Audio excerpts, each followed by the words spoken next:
proceed forward. Just a few things. I do want to set a tone for this meeting. First and foremost, I want to acknowledge any veterans. I know yesterday was Veterans Day, and so acknowledging any veterans as well as the work that we do for our unhoused veterans in our community. The tone that I want to set for this meeting is really twofold. I think that I do believe in accountability and transparency. But I believe in accountability in the spirit of partnership and collaboration. I think accountability that has a spirit of nitpicking or vilifying individuals, but does not offer any solutions, is not a solution. It's a part of the problem. And so I think that the spirit of what we want to have in this meeting and in all meetings is being able to set that tone. In addition to that, I'll be sending I'll be brief. I'll be sending an email to the HPC. One of the things that I want to make sure that we utilize this platform is to activate as many volunteers as possible. Earlier this week, the cold weather shelters were activated, and there's, of course, ongoing outreach. And so I want to be able to leverage this platform as a way to galvanize people in the community that may be wanting to volunteer, to assist, to offer donations. And so by the end of the week, I'll send an email today, but by the end of the week, I want to have something to where we can push out to the community and kind of galvanize people that want to help towards this cause. And I was reminded yesterday that yes, the work that we do as a council is important in terms of systems and policies and procedures and that sort of thing. But at the end of the day, we cannot lose sight of what we're here to do, which is to serve our community and provide the best resources as possible for our unhoused neighbors. So I will stop there. And I do want to, I want to start with roll call, but before I do that, I would like to welcome our newest member, Stephanie Cooper. And so she will get to say here in a second, but she is one of, how many more? Is it three more? Two more from Mayor Connell. But she has been nominated and accepted, and so we're happy to welcome her to the council on this first meeting. All right, so let's go ahead and do our roll call. Just hit the button, and then I will activate your mic. So we will start with Liz Mallard. Present, no conflict. Jamie Villegas. Present, no conflict. Dr. Exandria Inslee. Present, no conflict. India Pungarcher. Present, no conflict. Drew Freeman. Present, no conflict. Deanna Allen Robb. Present, no conflict. Michelle Southard. Present, no conflict. Andrea Hancock. Present, no conflict. Meredith McLeod-Jolin. I think she was running late. David Langle Martin. Present. I'm employed by a funded agency. H.D. Stovall. Catherine Knowles. Present, no conflict. Alyssa Fernandez. Present, I work for a CLC-funded agency.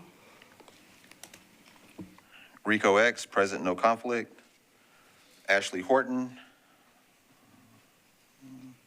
Lizzie Goddard. Present, no conflict. Jahab Martin. Present, no conflict. Angie Lawless. Present, no conflict. Stephanie Cooper.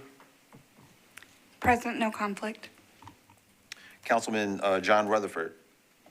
Present, no conflict. Aaron Evans, not here. Councilman Jacob Coopin, not here. Okay. Chairman, I would like to update my status. I do have a conflict. I also receive COC funding.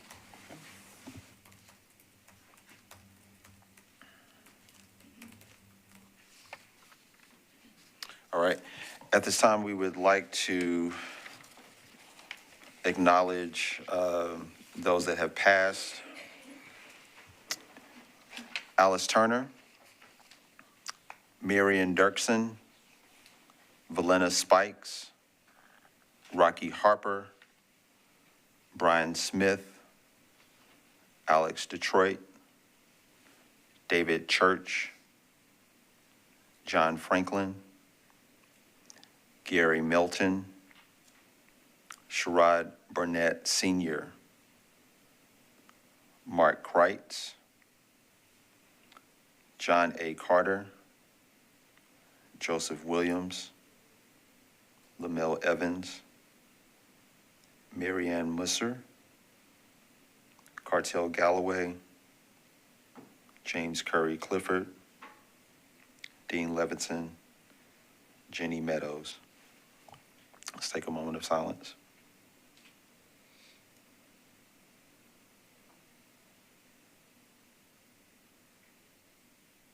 All right, thank you. And just a note, this list was a little longer. There were a few names from prior months that were added to this list. All right, so for those that, we have our October minutes before us. Are there any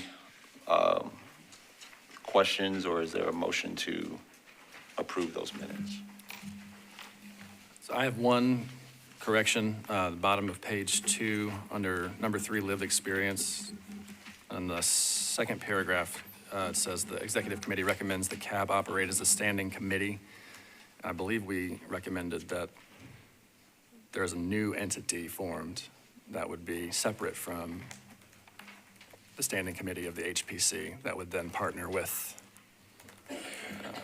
a local nonprofit. Okay, Thanks. noted. Any other comments or corrections?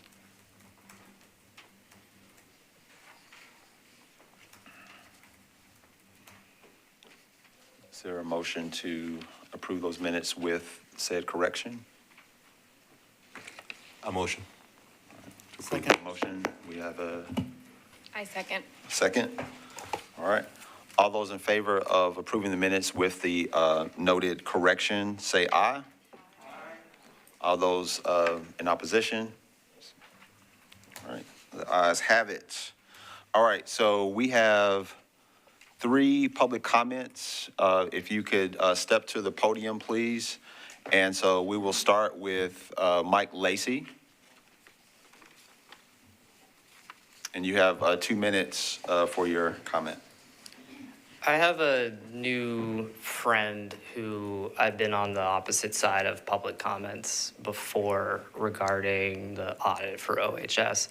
And they said to me last week, I agree with everything that one of your articles said recently, but you're leaving out the role of the nonprofits in this. And I thought a lot about what that meant and how there is a lot of silence from leadership of organizations who are in the room here, but your case managers are talking about what they've seen and problems that they've had. You've talked to me privately about what you're seeing that you find problematic. And I want to tell a story I haven't told publicly, which is that after I quit the mayor's office because I didn't agree with how they were handling community safety, I wanted to write about something similar, so I started writing about Metro Arts and the inequities there. And the chief of staff of the mayor's office called my supervisor, Hal Cato, and told him to fire me. And it didn't happen immediately, but I was eventually let go of that contract. But the thing that I want to bring up is that Metro Arts is now the most equitable it's ever been. And it's because people like me and people I became friends with spoke up and were not afraid to say that. So I just want to say that it works. You're going to hear about something called MRRF, and it kind of seems like it'd be a good idea. It sounds like it's not exactly the program I reported on last year, where these people were placed in housing outside of any program. It sounds like it might pay rents. But is there going to be a contract? Is there going to be transparency? Is there going to be a process? Or is it going to be entirely off the books in shadow? That's up to you. Thank you. Next, we have Steve Rayton.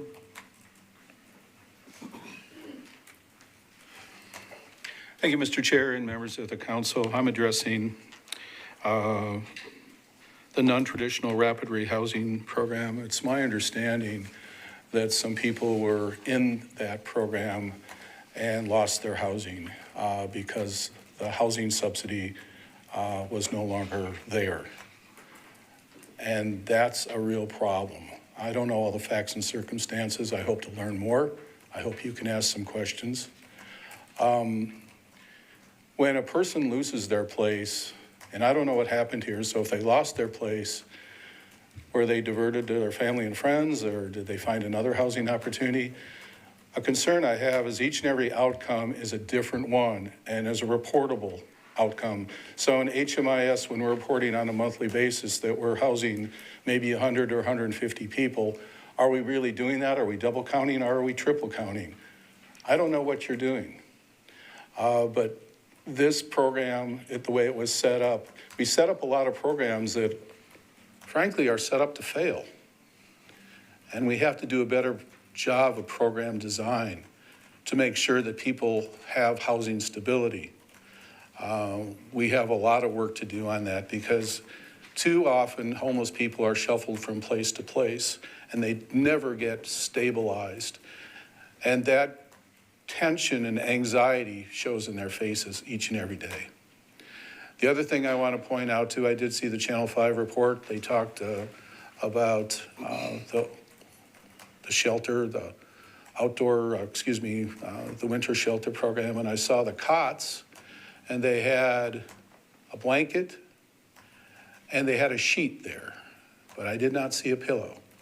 And a previous member of this group, Councilman Jordan Huffman, said, we need to have pillows there. And once again, I want to make sure that the people there have pillows. Thank you so much. By the way, I have to leave the meeting early. I apologize. I have a schedule conflict. Sorry. Next, we have Ms. Dee Dee Bird.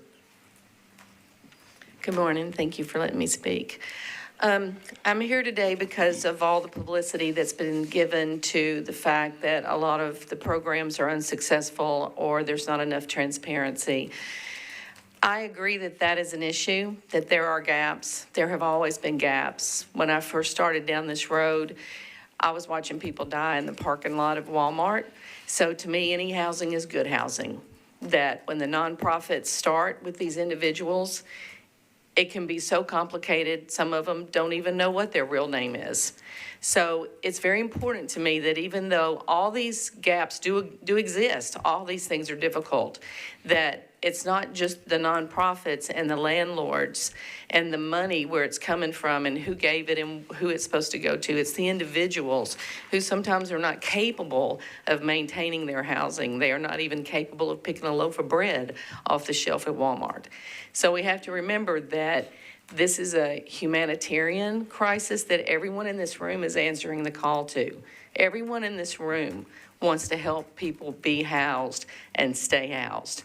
So the rest of it to me is a lot of let's make things work, let's be more transparent, let's have more communication. But at the end of the day, I want people I'm sorry. that it's more important to get them out of an encampment. I'm scared to touch it, but. Sorry. Thank you. I'm scared that the individuals, that it will be death. We'll need hospice. We won't need transitional housing, permanent housing. So the work continues just like it does every day. And I want people to communicate better, to be gracious with each other, and to understand that this is the hardest work there is in this city as far as I'm concerned. Thank you. Thank you. All right. So for unfinished business, we have Alyssa Fernandez, who is going to present the grievance procedure proposal. Hi, good morning, y'all. So, so before you, you have the policies and procedures manual. So it's not a vote or anything today, but I did want to introduce it to this body. It's going through general membership, and it is going to later come back to the Homeless Planning Council as something to hopefully adopt and update the charter and follow. But just giving people plenty of time I'll kind of do a spill, but then if there's any comments or questions at the end, welcome those. It is out for public comment as well.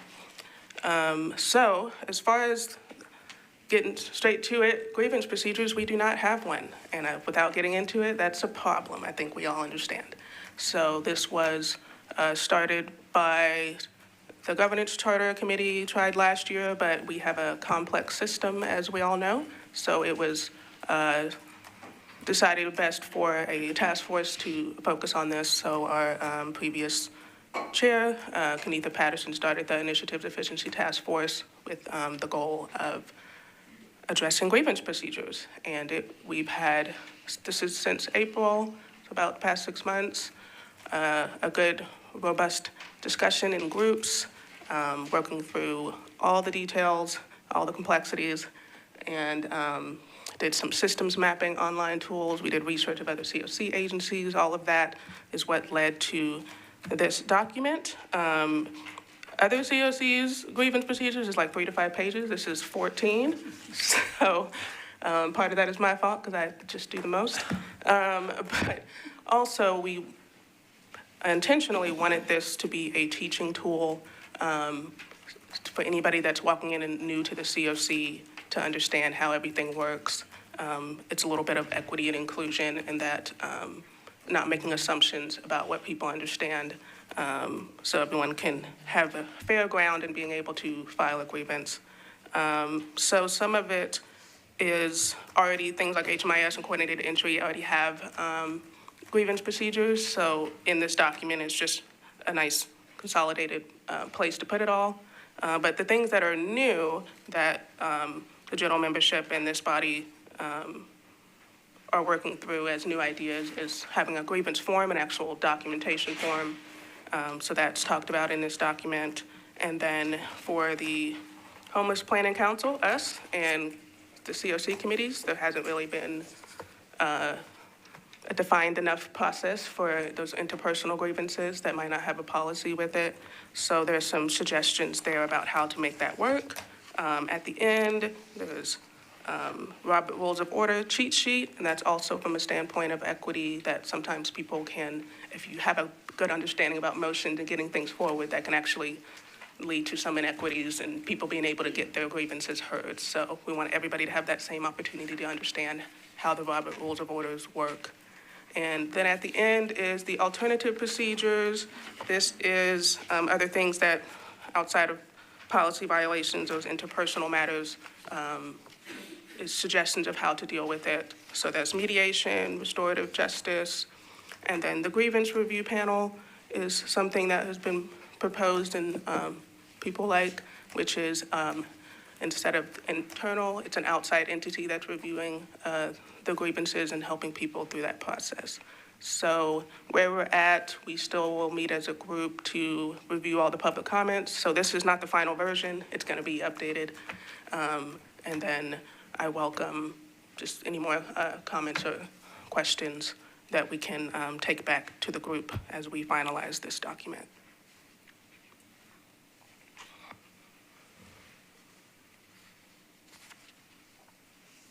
Are there any questions or comments? Would you prefer us to use the public comment period to actually submit comments? Now, the public comment period technically ended last week, Couldn't remember. so this might be the best avenue. I don't know what kind of the legal stuff as far as if, can people still enter things? I would certainly accept it, but I don't think there's something wrong with, even though the public comment period is over, for some more to come through as we're going through these deliberations. I mean, certainly you should be able to take into consideration any thoughts from the council today, I would imagine. Yeah, so today's the day.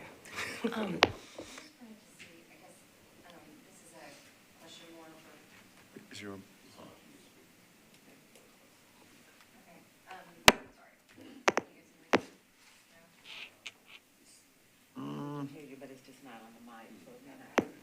It's green. There we go, okay.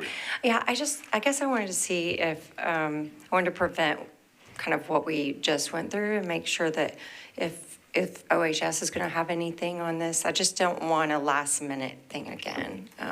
So, or has that already been kind of taken care of? Can you hear me? Yeah. OHS has been a part of this process the entire time, and then recommendations that we had was taken into consideration as the chair was writing this.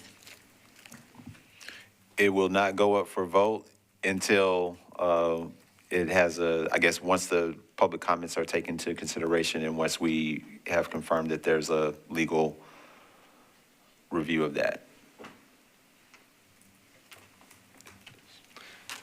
I received the document about a week and a half ago, and it's got a few things that we'll have some suggestions on. Just so anyone using the process is aware of issues like Tennessee's Public Records Act and so forth. We don't want someone to think something's confidential when that's not allowable, perhaps. And I've not reached a final conclusion yet, but I'll provide explanations with any comments so that someone, and we can have a dialogue if there's any follow-up needed. But yeah, we're working on it. Thanks.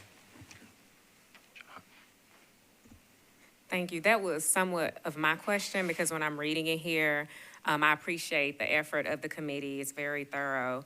And I also see that there's opportunity for public comments to be addressed with folks who may have a grievance, and I like how it's defined. And so I'm hopeful also legal will talk about that it is specific continuum of care policies and or applicable laws that may be addressed via comment. So how that is set up prior to people getting up and expressing maybe personality conflicts or things about how people may be managing something, which may not be in conflict with what the policy is. And so just seeing if there's going to be really good clarity about that versus sometimes I think there could be other reasonings around what people may consider as a violation.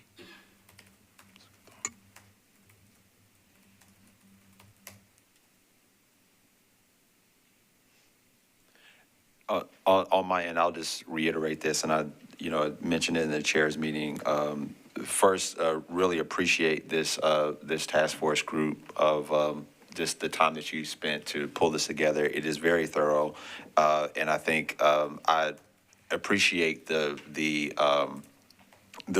various types of ways in which a grievance can be filed. And again, there are some existing grievances, and so I think it's just highlighting those and then adding some more form and function.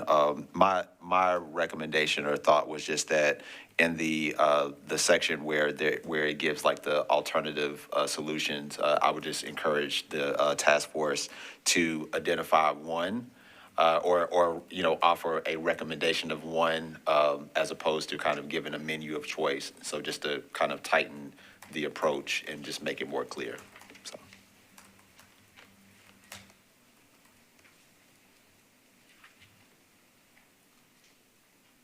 Okay. Any other thoughts, comments? Hearing none, we will move forward. All right. So next I have Director Calvin, who you all should have received the MRF housing, the MRF program. And so I did want to give Director Calvin a few minutes just to share, and then we will open it up for question and comment.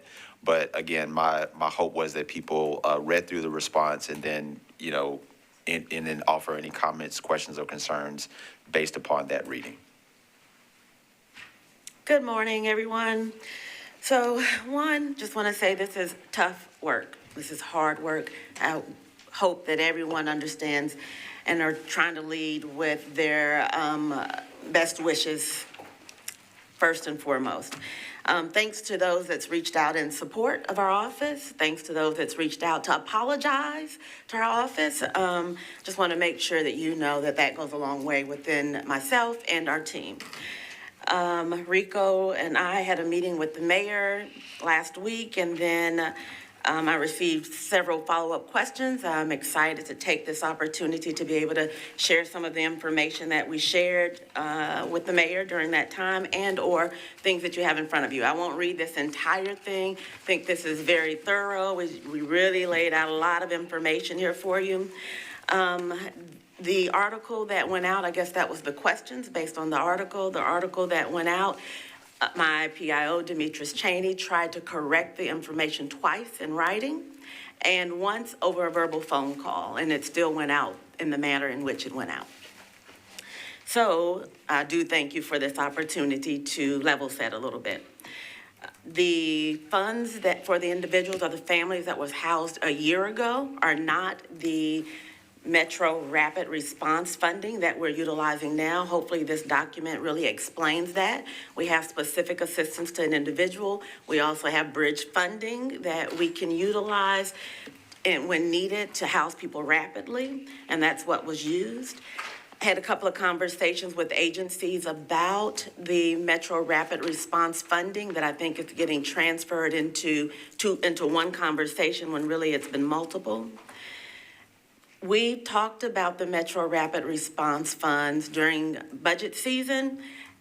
You know, you guys have heard about it quite a bit, which everyone is aware that funding did not start until July or August. The bridge funding that was used for the families was the specific assistance to an individual. The MRF Metro Rapid Response funding is local dollars that we should bring into any community. I think local dollars being used to braid funding of the COC is what we all should be fighting for. I think there's others in this room that's advocating for flexible spending dollars, and that is what we should actually be doing. Metro Rapid Response funds are identified to help offer relief to our overall crisis of housing instability, to offer relief to other Metro departments because it was Metro local funding, and to offer relief to Metro council members in their district. This is ideal. And it also helps to increase capacity in our overall community. If we're only focusing on COC funds, we're never going to be able to resolve homelessness by focusing only on one set of funding. And so I think other agencies here have multiple streams of funding that use multiple ways as well. And capacity, let's talk about that. The Nashville Rescue Mission a year ago reached out saying they were at max capacity and was going to turn families away. Families is a top priority for OHS, and we needed to heed to the call. This was not unprecedented. There was already a precedent set for this. We've utilized this process at least twice before, or at least once before I came to this position, and then one other time since I've been here, where the mission was high with numbers and exceeding capacity. They are the largest and the only immediate emergency shelter in town outside of bridge funding that we've utilized to help Safe Haven with family sheltering as well.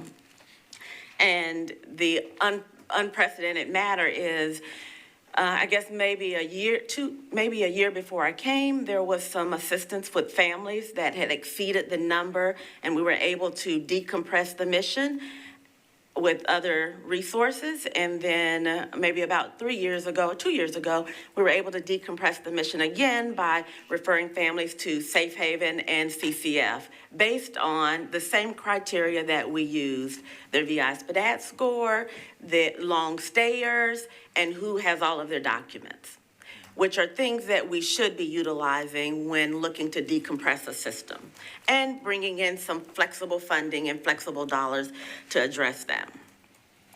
I think a couple of other things, just want to talk about the dedicated funding and Vouchers, I think there's a lot of conversations about vouchers. We do not receive enough vouchers in Nashville, not just OHS dedicated for homelessness, but in Nashville to end and resolve homelessness. That's just one drop in the bucket. Families that achieve sustainability by increasing their income, increasing their education, that should be celebrated, not condemned. We should all look forward to ending homelessness by supporting work and independence of families and individuals, and that topic is not promoted nearly enough here in Nashville.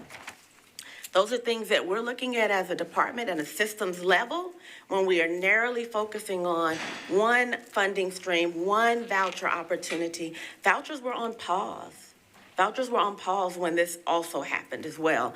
And so that made it even more of a capacity and a community crisis concern.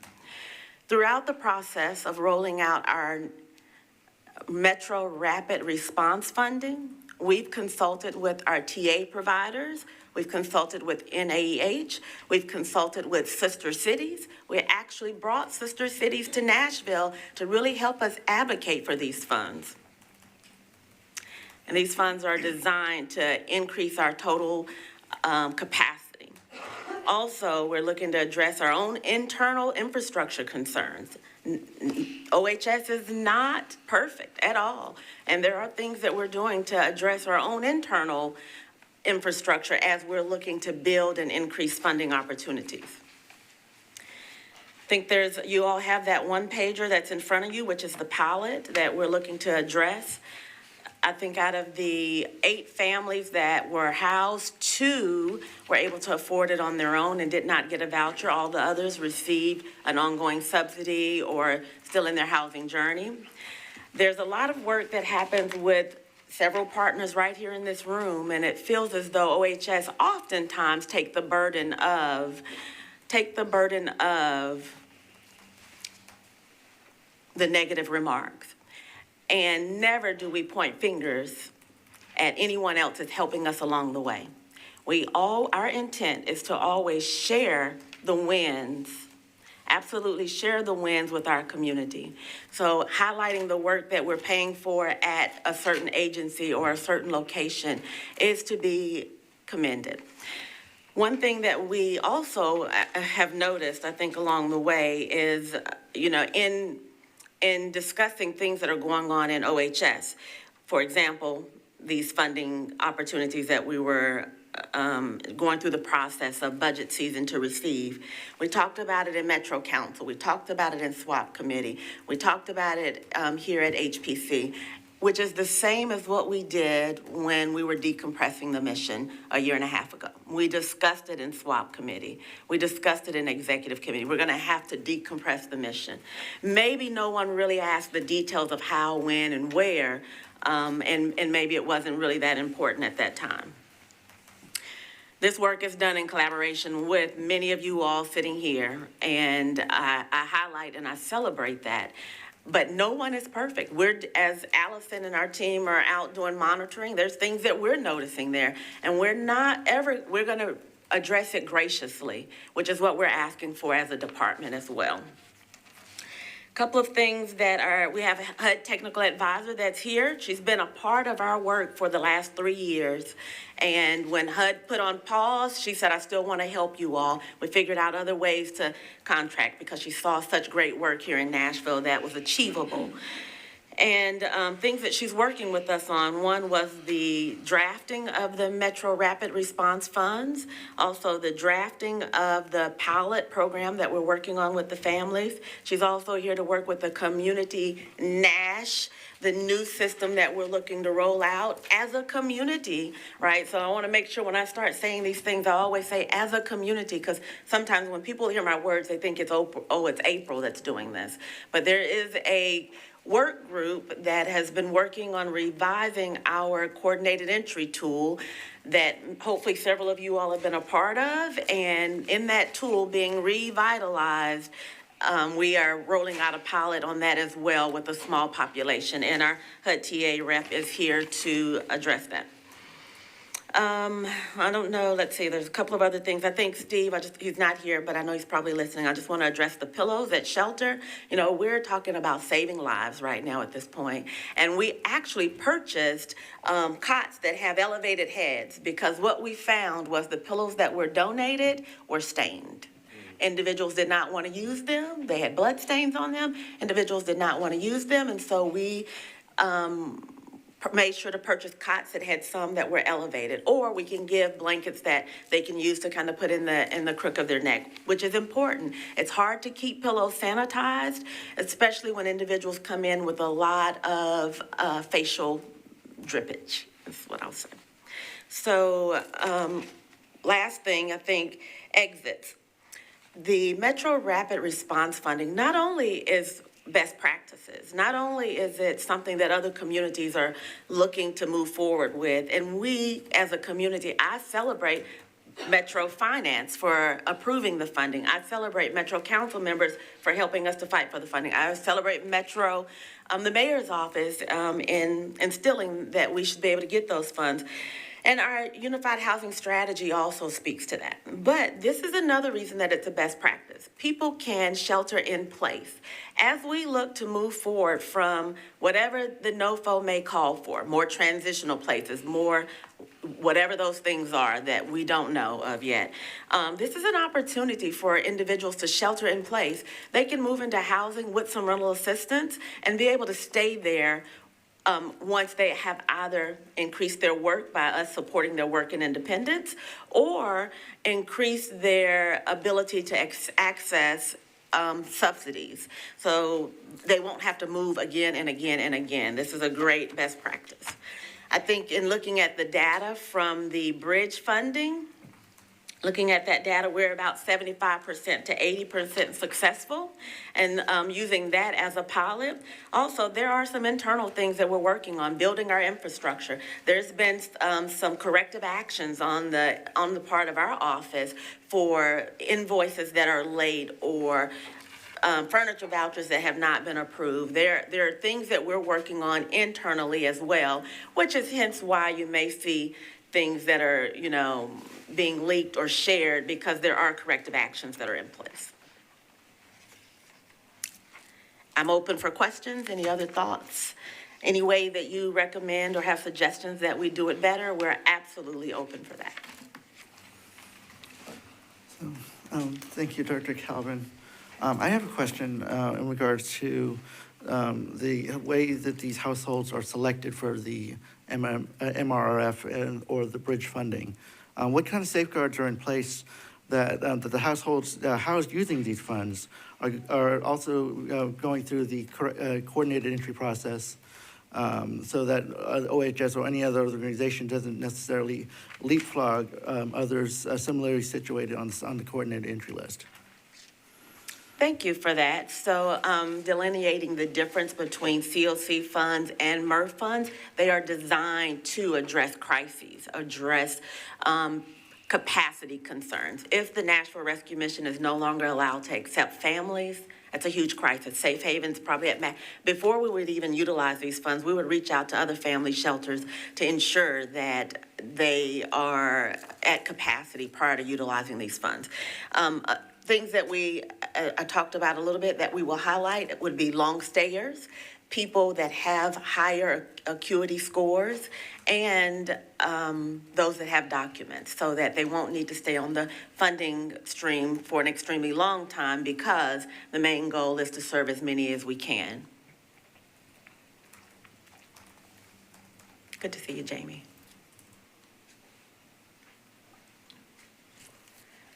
Are there questions or thoughts?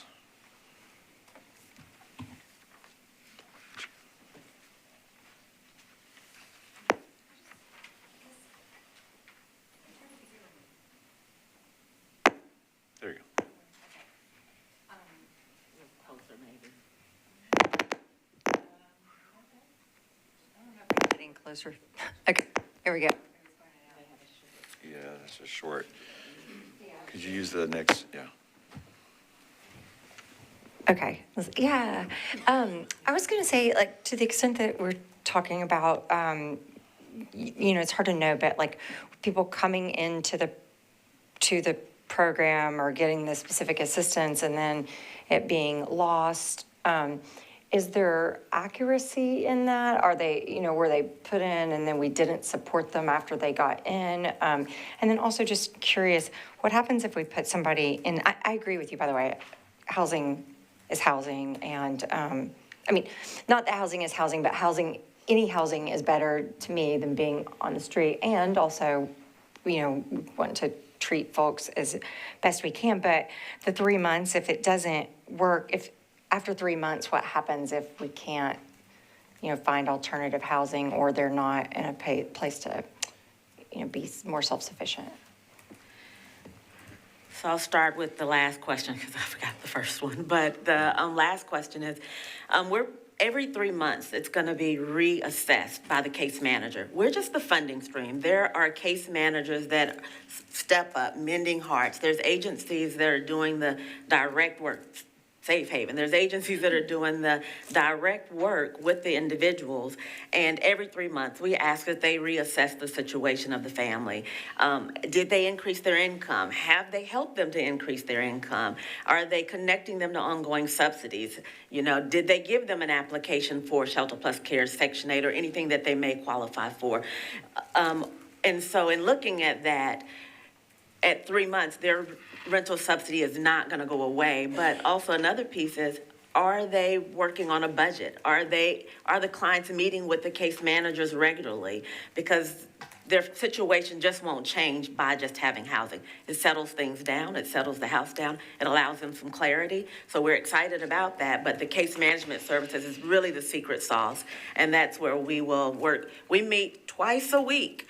Not a week, twice a month with some of our funded partners to have that intentional conversation. It's a supportive services Housing First group that meets at our building twice a month. And that's where that conversation will be had, because at the end of 3 months, we want this family to be successful. We want that individual to be successful. So the end of 3 months is show us the work that you've done as an agency to assist the family. Is there a budget? Have you could increase their income? What are steps that are taking place? You had another question I do want to talk about. CE is meant to be a dynamic process. So leapfrogging often is a word that's sometimes used, but it's really much more of a dynamic process than leapfrogging. What was your first question? I was just asking about, I think that there was some thought that people were given assistance, promised things in the with respect to the article, and then that was not followed through on, or they lost it, and then they were put in a worse position than they had been in prior to that. And so I just wanted to give you an opportunity to speak to that. Thank you for that.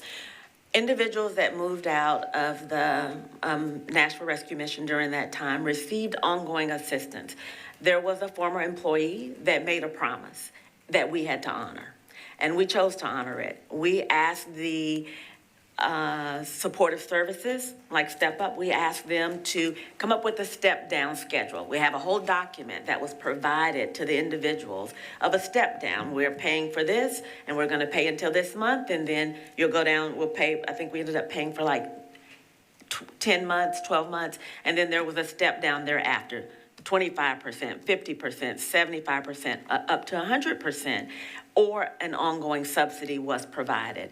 And what happened was almost all of them received the ongoing subsidy by way of that organization that has specific assistance to an individual in ARPA funds that they were funded for that has been underutilized.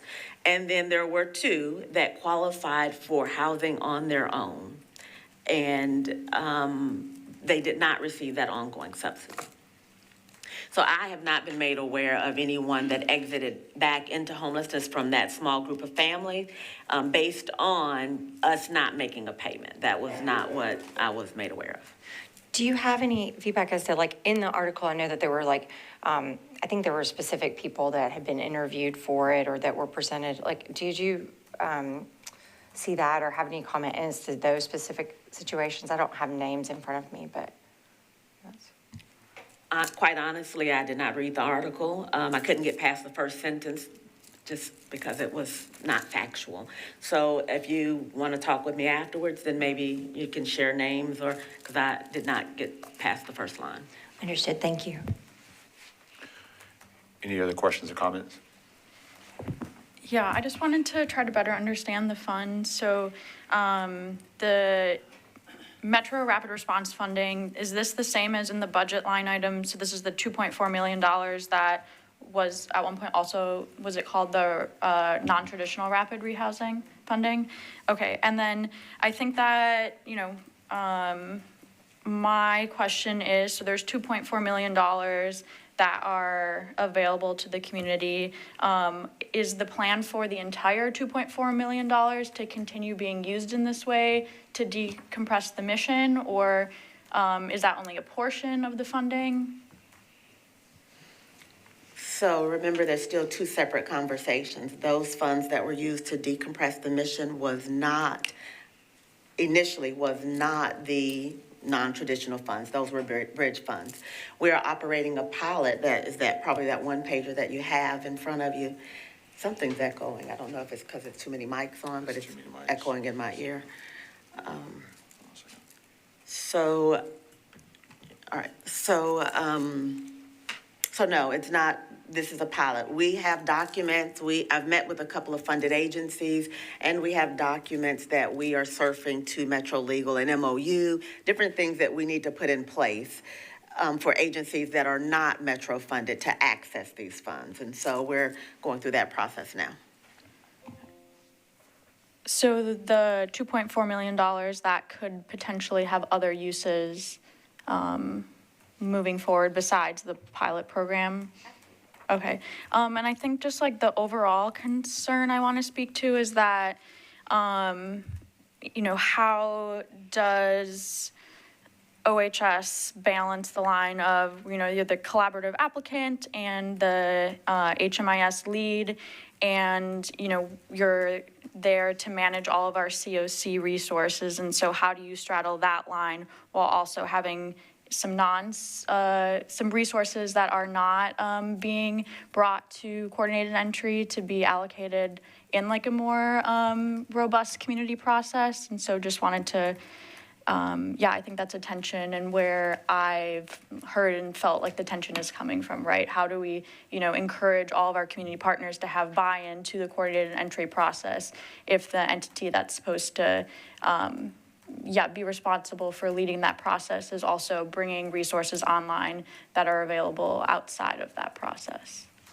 Great question, which is ideal. That is the ideal situation. I think bringing on local dollars, we have never had this level of local reoccurring funding in our budget outside of the ARPA funds. And that is the plan. So utilizing coordinated entry for the COC dollars have very prescriptive restrictions that must be utilized, that those funds must be utilized for.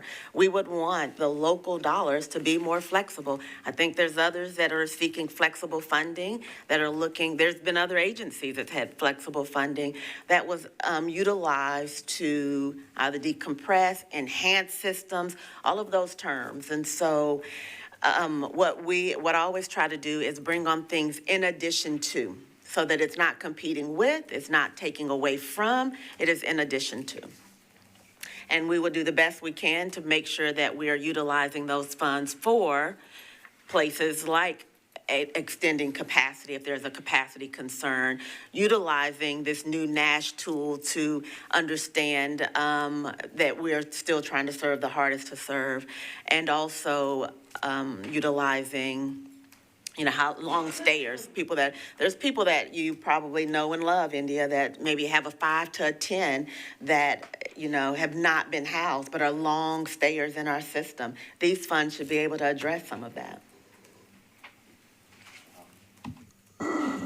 Just wanted to say thanks for that explanation, because I have not as well read the article, only have heard the murmurings. And I just like how Dee Dee did said, I think it is important for us to look at the transparency, the funding, but one who is doing the direct work with folks who you are trying to transition into permanent housing for those who may not do that work is that we also understand that people have mental health, they have all sorts of things that change, and sometimes even practicing independently can be of a concern.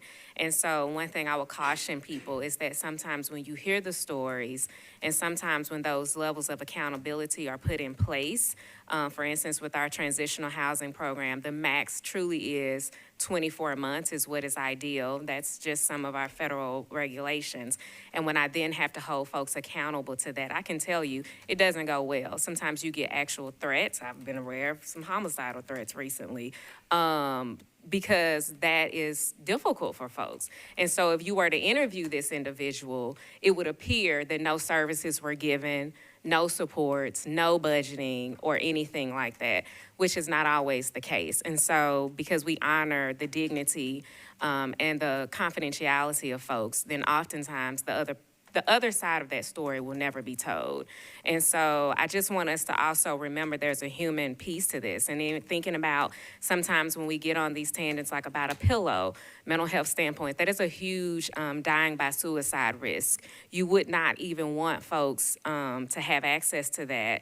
And then there then becomes something, and then the community's in an uproar because certain precautions weren't established. And so, yes, there's transparency. This is hard work.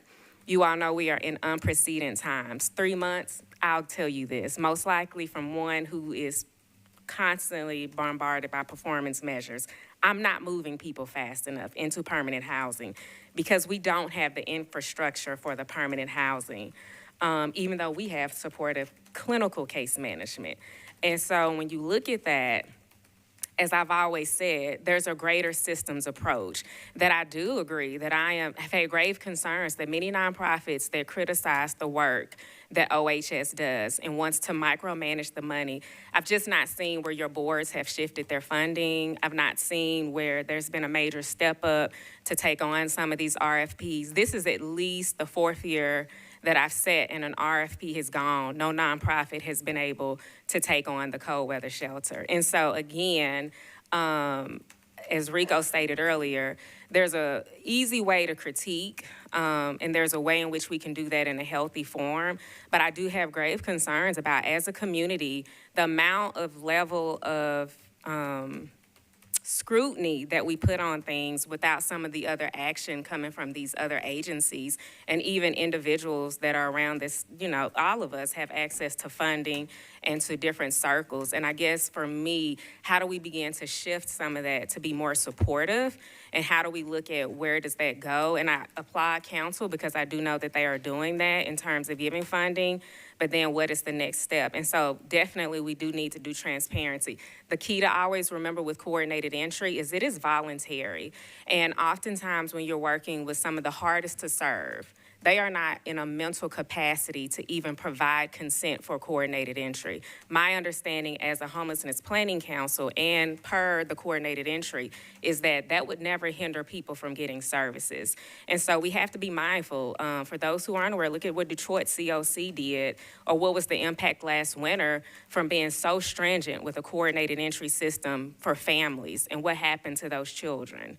And so I just want us to be aware of all angles and how can we look at things that we're doing it in a way, because the mission can't, if you have a child on the spectrum, we need to get that family housed immediately. I've had those families come in and I'm looking dead in their faces, and they can go through family CE, but those family spaces are full. And so I've been thankful that we've had, for us, places that can immediately house those individuals, because a mission is a tool, but it's overstimulating for many kids who are neurodivergent. And so I just want us to remember all of these factors as we are doing the work. It's easy to support, and then what is our own PR stance? How are we being supportive, or are we distracting? Because at the end of the day, I want to have no people on that list. I want us to be really focused on how do we serve those who are unhoused, and how do we do that in a way that is trauma-informed and human-centered.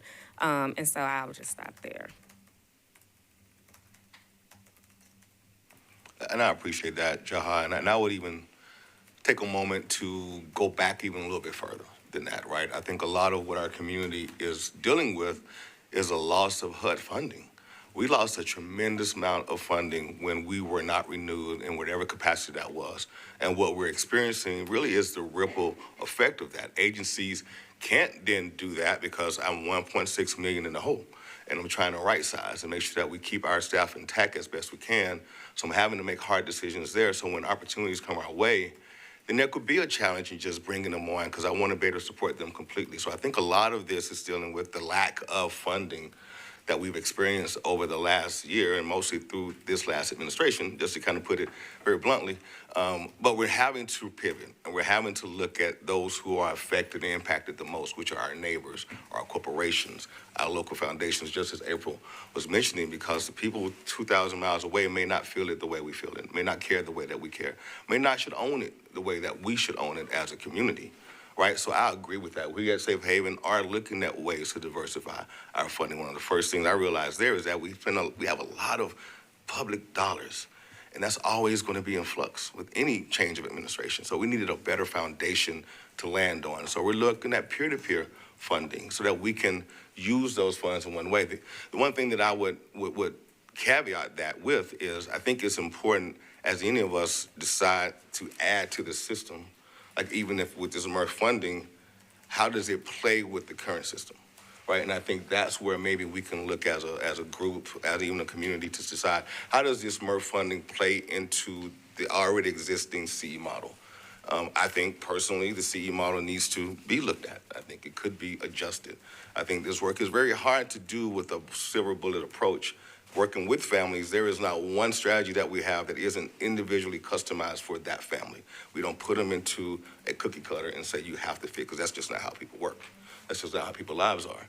So I think as we look at tackling this problem, we're going to say, like right now we're saying this is the way for everybody, but we know that's not how life works.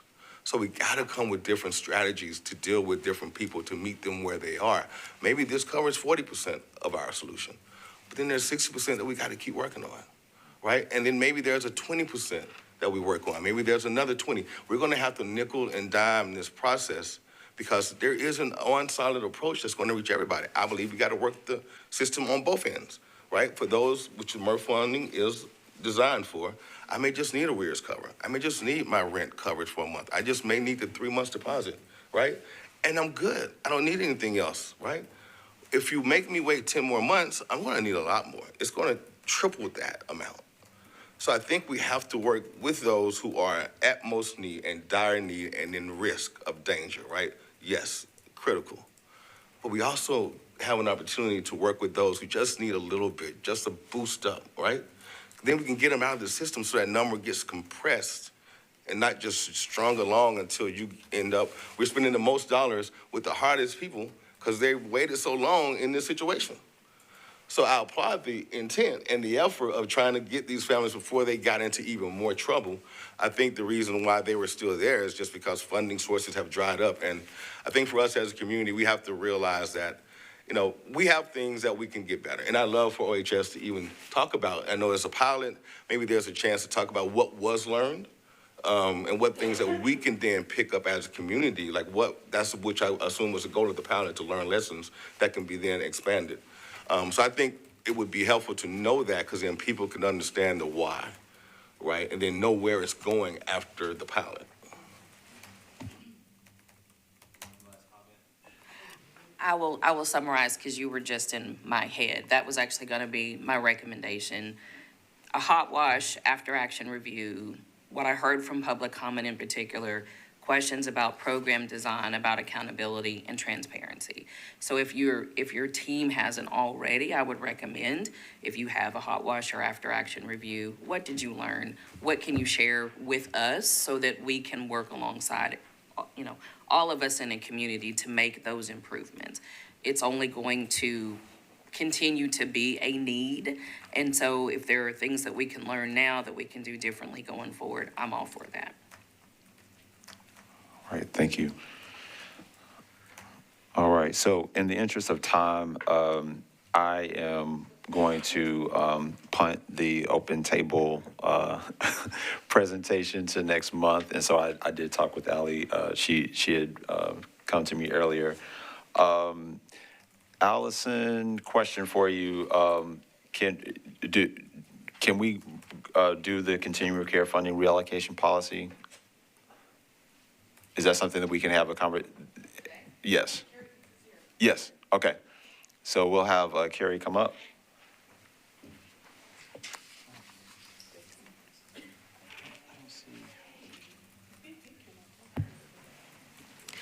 Good morning, y'all. Thank you for having me here today, and I know it's a busy day, so I'm going to be brief. Many of y'all have seen me up here before. My name is Carrie Dietz. I'm the chair of the Performance Evaluation Committee, which oversees the process and allocation of HUD COC dollars annually, or not annually, TBD. And I am lucky to be joined on the committee by some great teammates, including your colleagues, Stephanie Cooper, congratulations, welcome, and Deanna Allen Robb, who are fabulous. We're lucky to have them. So some of y'all that have been around for a while may remember me coming in here a couple of years ago about this reallocation policy. And we didn't have a reallocation policy. We decided that we needed one. We put one together, and kind of learning through that process, decided that it needed a couple of tweaks to be a little more clear about how the process works. And so that is what I am here today about. I am asking for y'all to approve our reallocation policy as newly drafted. I believe everyone was given a copy ahead of this meeting. And if you've had a chance to look at it and you have any questions, I would be happy to address that. Basically, the policy just addresses the process of moving funds from one or more COC-funded programs to one or more new COC-funded programs when it's appropriate, either because an agency voluntarily decides we don't need this money anymore. That might not be the case these days. Or when an agency is underperforming. You've heard a lot about COC funding, and it is one small part of the pie, and it does have a lot of strings attached. It's really dedicated to being kind of a best practices, setting the standard for making sure that we as a community are effectively using our funds. And in light of that, we wanted to be sure we had a reallocation policy so that we can continue to address the needs that need to be addressed, address the population as it changes that we're serving, and ensure that we're getting the most bang for our buck, and that as many funds as possible are available for permanent supportive housing options. And so this policy just details, some of it's just kind of basic background context, and then some of it addresses specifically the process of reallocation. There's voluntary reallocation and involuntary reallocation. Voluntary reallocation, like I said, would be an agency voluntarily deciding to reallocate funds. Involuntary reallocation is a little bit more complicated, but there are situations in which there may be a program that is chronically underperforming, or serving ineligible clients, or whatever, not participating in HMIS. Certain things that make it not the best fit for these COC dollars, because those are so strict and so watched and so data driven. So in this policy, it describes the process that we will go through for reallocation. It's designed to be flexible, to address the needs of the community and the population that we serve as it changes over time. It's designed to give discretion to the Performance Evaluation Committee, as well as your body, to be able to do what needs to be done to make sure that we're getting the most bang for our buck, and that those dollars are going where they need to go. So again, I could talk about this for longer. I won't, but I am happy to address any questions that anyone has about the updated reallocation policy. And again, I'm here today to ask you to approve it. This policy has gone through a couple of different drafts. Among the pack, we've considered some public comments. The aim was for it to be clear and accessible, understandable. So if anybody has any questions, I am certainly happy to address those. And Point just- of order. Yeah. I just want to note that on the agenda today, that it's not listed as an action item, and I believe it would be inappropriate for the council to vote today. Yes, thank you. I was just going to make a note that this would not be an action item, so this would just be more of a mention. And it is, I was just told that it is still under additional review. So that draft will be sent to the council potentially prior to next meeting, but we will not. That won't be an actionable item this morning, just clarity.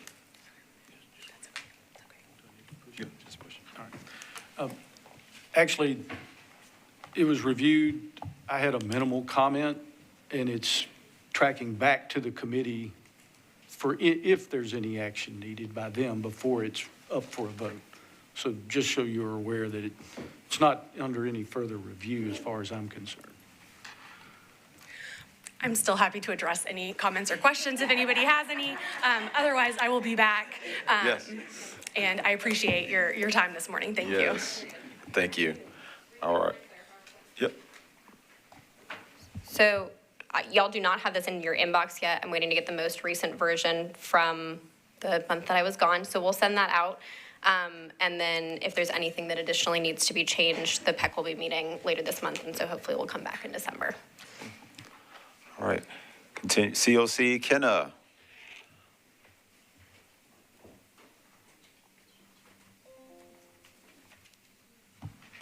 Hi, everyone. I will be quick. I'm not going to read your updates. If you have updates, it is in your Continuum of Care update folder, so I'm not going to read those to you because you all can do that. The thing I did want to point out that should be in your packets is everyone would have gotten this month the list of questions from the homeless planning, or from our last COC meeting for this. Does everybody have this? All righty. I will make sure that you guys get this, so. Huh? It's in your email. It's in your email. What I can do, as we discussed before, is you guys basically will have this next month to review these questions, since the COC will not officially meet until December. So you guys have a month, and then I can come back next month and I will get any questions for you. There is one that was added that I did want to put in there, which I'll be sending via email today because I forgot that it was in my box and Raquel was gone and I did not email it to other Raquels who are doing things. So the only additional question that was not in your email is there was a question regarding the increase of funding that's going to OHS. How aware is the Homeless Planning Council of where that funding is being deployed and how effective are those resources, which I think references what you guys already discussed today. So I'm not going to be the dead horse, so to speak, so I will just include that. But I think that one is one that you guys kind of are discussed, so you can kind of prep what you're going to respond to the community, since that is a request for answer at the next COC. Looking over these, some of them, it is, one of the questions is, what's the COC's role with the unified housing strategy? I don't think that one's really for you all. I think that's more of like a COC thing. I know that Homeless Planning Council has a specific role within the strategy. If we're looking at the COC strategy, we've discussed how we can kind of review that one. Another one is, this one has come up a couple of times, so I wanted to point it out, which is what emergency shelter options exist for people on the registry and how can we expand options? Because as currently, we do not have a shelter option for people who are on the registry. So I do think that is one that I want to bring to this council. It is cold weather season. So just wanted to bring that one up. And then there is, how are you addressing the strategic plan that's due to end in 2026? Sorry to hardball that one to you, Rico, but people want an update. in regards to that. The other one that came up, which, April, you may have an answer to this one, which is who, if anyone, is banned by the cold weather shelter, what options do they have to appeal and start as a fresh season? So I think the question is, if someone was banned last winter, are they still banned this winter? Was a question, which I think would be nice for us to have on record today. Absolutely. Last year, there was only one individual because of extreme violence and busting out windows while full of shelter that we said could not come back. Oh, sorry, there was two. And then one that brought a gun to shelter. So, but we didn't keep track of names. We move on. So this year, that is not an issue. All right. Oh, and cold weather takes people on registry, which is great, but I do think we still need to have a conversation about like when it's non-cold weather, like it's going to be warm next week. So during cold weather, we have an option, but when it is not below 32 degrees, we do not have a shelter option, which I think is important for us to discuss. But for those watching online, that means that everyone gets a fresh season every year, which I think is important for the community to know. So thank you so much for that clarity. And there is a request, April, I will put this one in here, that there is a question that says, can the COC be refreshed on how OHS is held accountable, or your leadership, and how you receive guidance and priorities? Is the question, which I think that one can be managed in our next COC if you just say, hey, this is how we function, as just a reminder. And I'm saying that so that way we have it on record, so when we make the agenda for next month, we have it to reference. Yes, ma'am. I do want to highlight, we do have shelter options: Nashville Rescue Mission and Room in the Inn, Launchpad, Safe Haven, yes. Oasis for youth. I just don't want it to live on record that there's not a shelter option. Room in the Inn really revs up their services between November 1st and March 31st, and our shelter is really considered to be an overflow at that point, so. Yes, I think the question is, the statement is that when it is not a cold weather, there is not a, They're open for from individuals November. on the registry, April. We're talking about those on the registry. Room in the Inn will accept those that are on the registry from November 1st through March 31st. Yes, so that's what we're saying, past that window. So that is a cold weather window. So that's where people are clarifying it as they extend it for a cold weather period from November to March, or November to April 1st. From April 1st through November, that does not exist. So we're in a good position now as cold weather, but I think it's just a question that has come up repetitively, which is why I wanted to bring it to Homeless Planning Council, because this has come up in the past 3 COC meetings. So I know it is a passionate concern for the COC. Luckily, we do have overflow shelters. Room in the Inn does rev up their things, but I do think it is important for us to look at what do we do April through November for those individuals. Yes. And on top of that, one of the largest places that house no longer takes those on the registry. I think it was Casa Linda. So we now have more limited options in terms of permanent housing. Not that you want me to be giving you all more work, but we also, whatever this task force is, to look at not just the emergency shelter, but what do we do in terms of trying to house, because I do recognize that that is a huge gap. Those are the things, again, I would love to see the community come together for us to strategize on.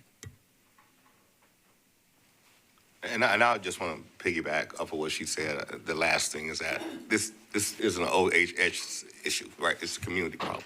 So what are we going to do as a community to solve this, right? So I appreciate you bringing it to the group as well. I do have just some considerations for the swap. I know that I think it opens from 7 to 7, if I'm not mistaken. The cold weather. Yeah, Mm-hmm. It gets dark at 4. Sun goes down, it gets cold. It gets really cold, and that's just me not having to be in it all day long. And I'm sure there are reasons why we don't open it up at sundown, but I just think it's important to understand those reasons. Thank you, and I can hear Raquel furiously taking notes behind me, so that will be brought to the swap. But yeah, so you guys will have a month to review the other questions, but those were the main ones that I thought we would want on record today. Does anyone have anything for me? Alrighty, thank you so much. All right.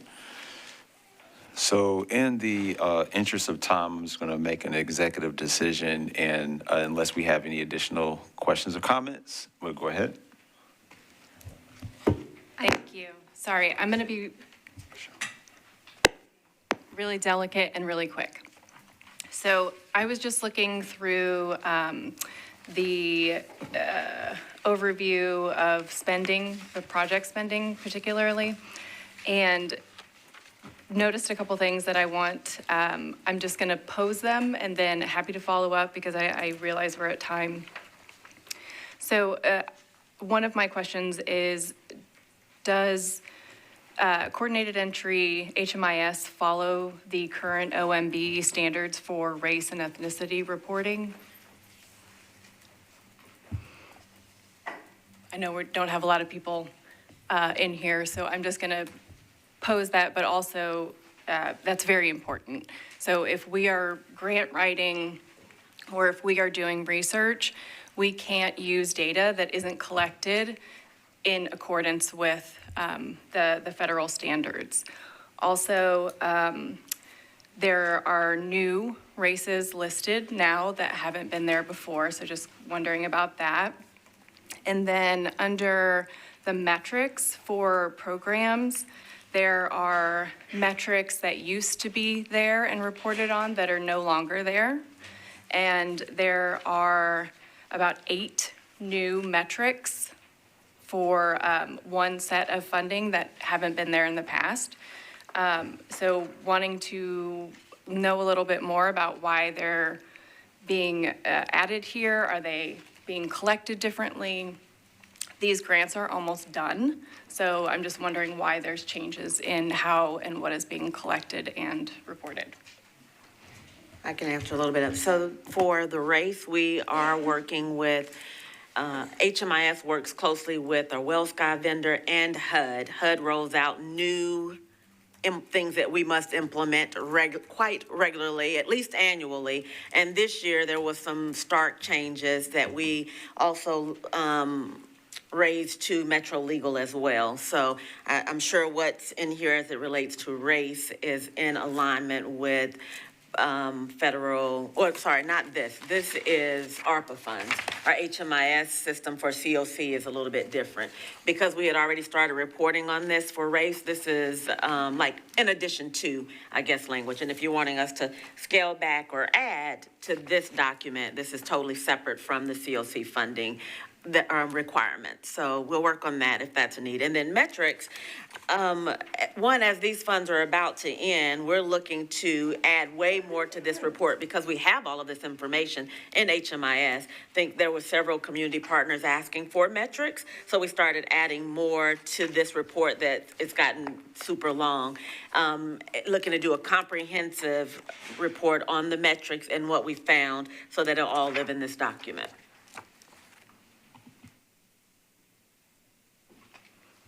I would just like to note that I have some data integrity issues with that process. Happy to talk about that more, but I imagine that HUD's guidelines for how race and ethnicity are reported probably follow federal guidelines. Anyway, the changes, the additions, the metrics tracked, not tracked, that needs to be very clearly communicated when you're reporting data. So this, in my concern, I'm here, I can ask about it now, but if I was a member of the general public and just saw this where it's publicly accessible, I am not going to be able to get those answers or have clean, validated data.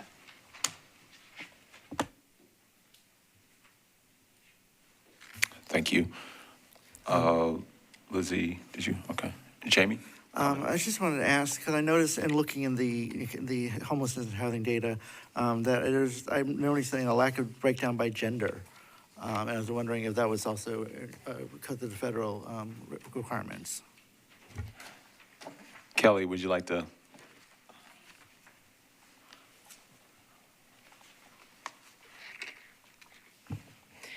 Yes, so unfortunately, HUD has come down with some new standards that took effect October 1st of this year.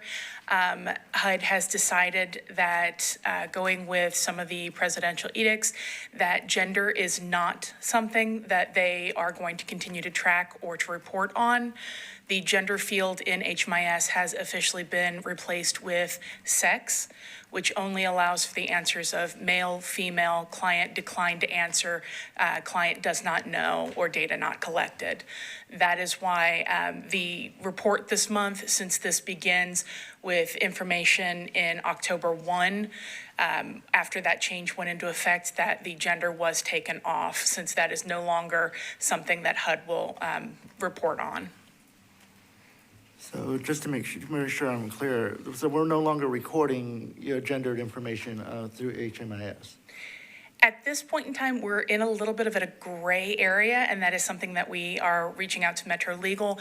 The questions have not been removed from HMIS at this point, since the HUD standards have not been, they've let us know what the standards are going to be, but they unfortunately have not given us official documentation that they've been finalized. So the questions are still in HMIS, but given HUD standards and recommendations, we are not reporting on them. And we are waiting to see what comes down officially from HUD and how that works with Metro Legal to see if we can continue to ask that question in HMIS. But all of that information that was previously gathered is still there. It's just not coming out on official reports. Thank you. I just want to toss out another consideration. I feel like I've been talking way too much today. But I think it's important as we continue this conversation around what do we do with funding once we're successful getting outside of HUD funding. I think that data could still be valuable to those who have those discretionary dollars. So I don't know if there's a need to have a separate report that's going to HUD and then a community report that does, I hear, and I think that's true. But I think for us, we may need more levels of that diversity so that we can know if we serve a particular population, that how is that particular population inside this diversity is dealt with. So, and I get that we don't want two reports. I don't know if we can combine reports and then HUD can have what they want, or if there's a fear of if we put this on there, we may lose funding. So I understand all of those are probably going through every discussion. But I think as we continue to look at what we do with the local dollars, it may help me in trying to gain those dollars by explaining certain things that I need data on. And that is one of the concerns and why we're reaching out to Metro Legal. From a pure data standpoint, the HMIS team 100% would love to continue to track and report on gender. We just want to make sure that any reports that we're putting forth are not in direct conflict with HUD and putting any kind of funding dollars in jeopardy. So once we get those HUD standards officially and Metro Legal has the ability to look at that, then hopefully, fingers crossed, we can continue to include that, but we are leaving that off just at this point in time since that's the guidance we have gotten so far. One other suggestion, if we are going to not put the dollars at risk, which I think is important, is that is there a process to where if I need that data, I can come to you to get it? Yes. Where it's available. If it's not reported on, it's still available. Yes, that data, nothing has happened to that data. It is still in HMIS. As I said, it's not a question that we have officially taken off of our HMIS at this point. So if you need that data, that is something you can reach out to the HMIS team and we can pull a custom report for you.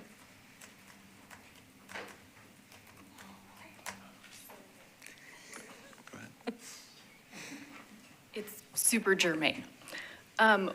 Can the data clarification, can that be a action item for our next agenda, or direction on how to follow up on that would be helpful?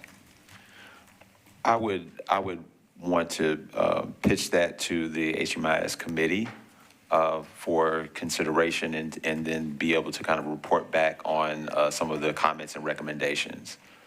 So that would be my recommendation on that. All right. So with that said, we will adjourn this morning. Thank you all so much.